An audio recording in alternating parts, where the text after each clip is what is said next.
doença nada mais é do que essa saída da normalidade. Obviamente, quando a gente olha historicamente, tinha algumas coisas que eram alterações ou diferenças comportamentais que não geravam nenhuma consequência e você foi tirando dos diagnósticos de doença. A própria homossexualidade já foi doença. Sim. Lá atrás, depois visto, isso não é doença. A medicina modificou, né? Então, a mesma coisa acontece. Só que, como é que você bota essa linha da normalidade e o prejuízo?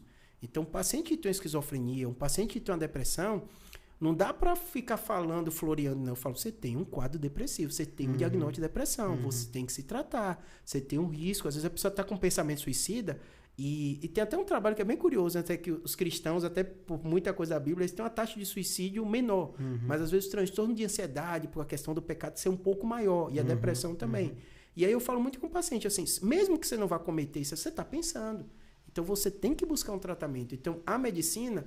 É que nem eu falo na neurocirurgia, né? Você tem um tumor, você precisa ou não precisa operar. Não tem como ficar muito em cima do muro. Você vai explicar os prós e os contras, dizer e a pessoa vai tomar decisão. No caso dos transtornos da saúde mental é a mesma coisa.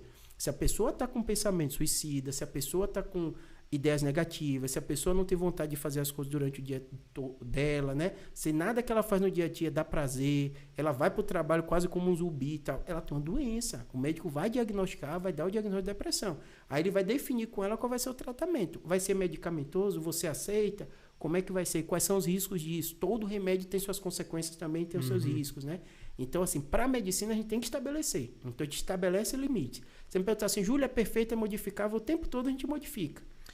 Tempo todo. O tempo todo. Mas por que eu já vi afirmações de até psiquiatras, eu acho, né? Não posso estar enganado, mas que um psicopata não tem reversão, ele não sai desse estado, não é possível reverter o cérebro da condição da psicopatia. Isso, o senhor concorda com isso ou não? Eu costumo dizer o seguinte, nosso cérebro, a gente tem nossos padrões. Então, acontece, se eu der exemplo da psicopatia, a gente pode dizer ansiedade e depressão. A pessoa teve transtorno depressivo, ela vai ter que aprender a conviver com isso. Se a gente gosta de comer e às vezes ficar gordinho, a gente vai ter que aprender a conviver com isso. Ou parar de comer. Mas é difícil, né? A gente sabe que tem uma coisa, um substrato também neurológico, né? Da bioquímica da gente que funciona assim. Então, nada que não seja reversível. No caso do psicopata, isso tem vários trabalhos mostrando, vários que estão funcionais. Ele pode não ter aquela sensação, mas ele começa a perceber que tem um limite daquilo que pode trazer um prejuízo para ele. Então até essa questão do irreversível, da questão da psicopatia, já está sendo revisto, isso? Com certeza, porque assim, a grande questão que a gente fala assim, qual é o limite da normalidade? Eu convivo na sociedade. Então eu tenho muitos pacientes que descobriram um tumor e começa um quadro depressivo por causa daquele gatilho. Então não é que o tumor causou, foi um gatilho, ela descobriu, a vida meio que ficou meio sem sentido, ela vai aprender a conviver com a depressão. Às vezes ela tá com aquela sensação diferente do outro, como se eu falo, como é que fulano é rico, tem tudo e tá... Às vezes é o jeito dele, ele vai aprender a conviver. O psicopata é possível que ele consiga conviver em sociedade.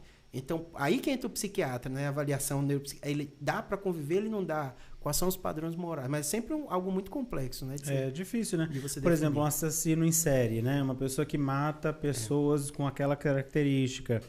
É possível reverter em algumas situações? Isso, aí que o psiquiatra vai entrar, porque ele vai entender que tipo de doença tem, quais os estímulos que aquela pessoa sofre na vida para poder... A ciência da criminologia é um campo à parte, né? Que você vai pegar uma pessoa ser humana e tirar da sociedade, né?